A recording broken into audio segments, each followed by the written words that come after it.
E aí pessoal do Explique Enem, que é o Marques novamente, e a gente vai fazer um pouco dos exercícios sobre equilíbrios químicos, né? A gente acabou de fazer nossa aula da introdução aos equilíbrios químicos, agora a gente vai resolver alguns exercícios para poder fixar bem os conceitos. Começamos aqui com uma questão de cálculo de KC. Esse daqui é mais uma questão para vocês poderem enxergar como é que funciona.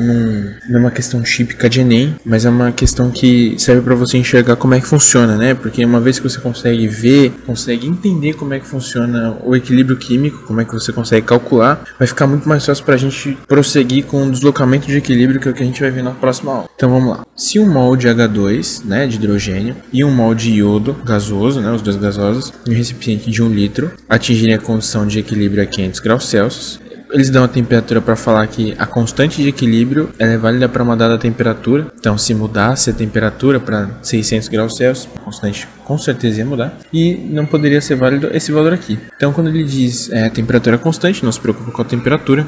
Isso significa que a constante é, nesse caso, constante. A gente fala que a constante de equilíbrio é constante para uma dada temperatura. Como a temperatura vai ser constante, a constante vai ser constante.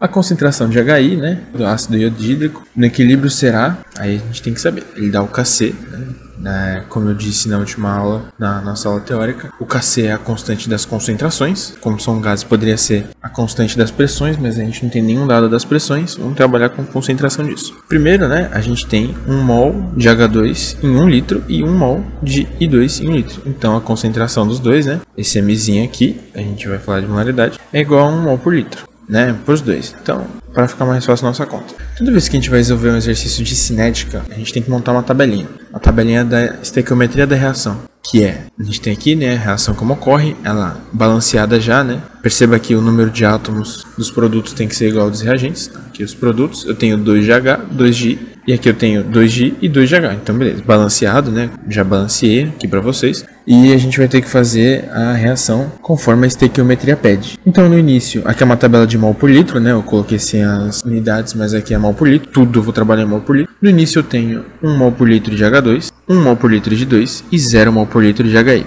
Marques, por que você está falando mol por litro e eu não posso falar só mol? Isso acontece porque as atividades químicas têm que ser em mol por litro. Isso é muito importante. Não vamos entrar mais a fundo sobre isso, mas grave que não pode ser só mol, tem que ser mol por litro. Ou a tabela pode estar em atmosferas, pode estar, né, em pressão, em mol por litro, em mol por mililitro, tudo isso, mas a gente tem que ter as atividades químicas. Se for um Kp, por exemplo, né, que ele tivesse dado, tinha que ser em atm, em atmosferas, né, em bar, em newton por metro quadrado, todas essas coisas. Então no começo eu tenho 1 mol por litro de hidrogênio, 1 mol por litro de iodo e 0 mol por litro de HI. Eu não tenho nada de HI. A reação vai acontecer, eu vou perder X, né? Eu vou perder X, não sei quanto que é. Eu vou perder X de H2. Como é de 1 para 1 a reação, é 1 para 1 para 2. Então, se H2 perder X, I2 tem que perder X. Ah, Mark, se fosse 1 para 3 para 2. Se hidrogênio perdesse 1, iodo ia ter que perder 3, ia ter que surgir 2 de HI. Então, a gente tem que sempre seguir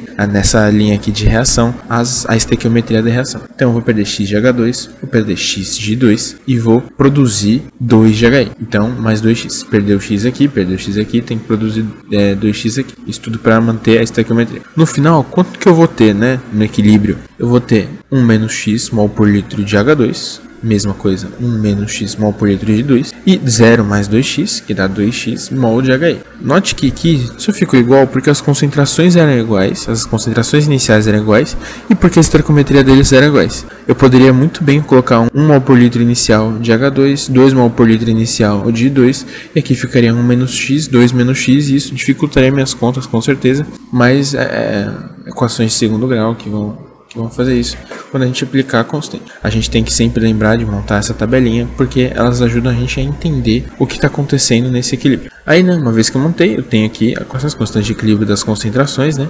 Lembra que na nossa aula a gente tem nessa equação aqui, nessa reação química, né, o coeficiente estequiométrico do HI é 2, então é a concentração do HI elevado ao quadrado, sobre, que é o HI é o produto, sobre a concentração dos produtos, né, que é a concentração do H2 vezes a concentração do I2. Já substitui aqui, né, ele dá pra gente que o Kc é 49, então eu vou ter aqui 49 é 2x, 2x é o que ficou no equilíbrio, esse final aqui é o equilíbrio, né?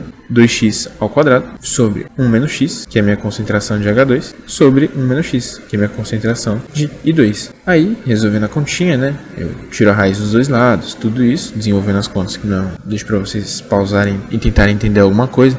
Aqui é 1 menos x ao quadrado, tirei a raiz de 49 é 7. Lá passei 1 menos x multiplicando, 7 menos 7x, né? Vai ficar 7 vezes 1 menos x, 7 menos 7x é 2x, 9x é igual a 7, x é igual a 7 nonos mol por litro. Ah, beleza, Marcos, matamos a questão. Não matamos, porque às vezes um desavisado pode marcar e falar assim, beleza, eu sei que 7 sobre 9 é mais ou menos 0,7 pouquinho, então eu vou cá e vou marcar i. Não tem essa alternativa, Marcos. Caramba, o que eu fiz de errado? O que você fez de errado é que você não acabou a questão. Olha isso aqui. A concentração final de HI não é x. A gente não pode parar aqui, não pode parar no x, né? Isso daqui eu mesmo já perdi várias questões de vestibular por esquecer de continuar esse passo aqui. A gente tem que lembrar que a concentração de HI é 2x. Então, tranquilo, a concentração de HI é 14 sobre 9 mol por litro. Isso daqui dá mais ou menos 1,56. Quem quiser fazer a conta para conferir, vai dar 1,55555, que dá a alternativa letra C.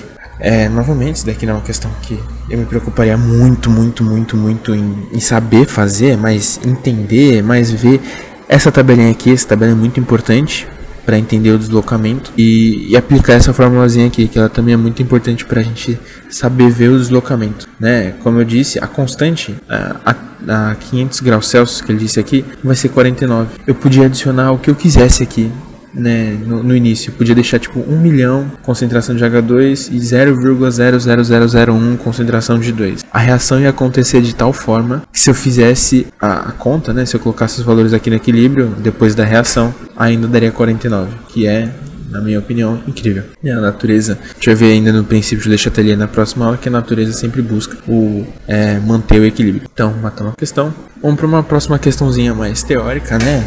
Matamos aquela questão pauleira. Uma das partes mais difíceis da química mesmo é trabalhar com essa tabela de equilíbrio. São questões dificílimas. As provas, dependendo da prova, pode aloprar bastante. Mas, novamente, não é o tipo de questão que eu me preocuparia muito em saber fazer, mas conseguir entender o que foi feito. Vamos lá. Uma reação química atinge o equilíbrio quando? Isso daqui a gente viu na aula anterior, né? Ocorre simultaneamente no sentido direto e inverso. Como eu disse, toda reação acontece em todo instante no sentido direto e inverso. As velocidades são maiores na velocidade direta ou menores na velocidade direta e até atingir o equilíbrio. As velocidades das reações direta e inversa são iguais. Nem precisamos ler o resto, é B, né? Mas como a gente está aqui para aprender, vamos continuar lendo. Numa prova a gente nem precisaria ler o resto, a gente podia passar para a próxima questão. Como eu já disse na sala de exercícios de cinética química, a gente tem que saber fazer a questão, não só saber toda a prova, né? Se os reagentes são totalmente consumidos, é uma besteira, né? Porque se os reagentes fossem totalmente consumidos, a constante seria zero aqui, né? Ou seria infinito, porque se fosse zero aqui embaixo, não existe isso. Numa reação vai consumir tudo, vai ficar, nem que seja um pouquinho. A temperatura do sistema é igual ao ambiente. Absurdo também, porque o sistema aqui está a 500 graus Celsius, né? Lembra? Nessa primeira questão aqui, o que não é igual ao ambiente. Então, nada a ver isso aqui. A razão entre as considerações de reagentes e produtos é unitária. Isso daqui é absurdo também. Aquela questão do gráfico, né? Não é porque o gráfico de concentração deu uma interseção, a quantidade de produtos deu igual de reagente que chegou no equilíbrio. Isso é um absurdo. Isso daqui seria uma questão que aposto que muitos de vocês fariam. Eu prestaria bastante atenção nisso aqui. Equilíbrio é quando as velocidades se igualam, nada mais, nada menos. Velocidade igualou. Eu não posso falar nada sobre concentração, eu não posso falar nada sobre nada. A certa temperatura é quando as velocidades se igualam, nada mais. Isso é a velocidade. Vamos pensar sempre nas formiguinhas lá daquele GIF. Outra questão, né, teóricazinha, uma questão de gráfico para a gente analisar, da PUC. O gráfico relaciona o número de mols de M e P à medida que a reação Mzinho Mzão mais Nzinho Nzão dá Pzinho Pzão mais Qzinho Qzão. As letras minúsculas são os coeficientes estequiométricos, as letras maiúsculas são as substâncias ou os átomos ou coisas que sejam. Se processa para o equilíbrio. Vamos analisar. Primeira coisa que a gente vai ver quando tem uma questão de gráfico, como eu disse na aula, é ver o que está no eixo Y. Nesse caso aqui, o que está no meu eixo Y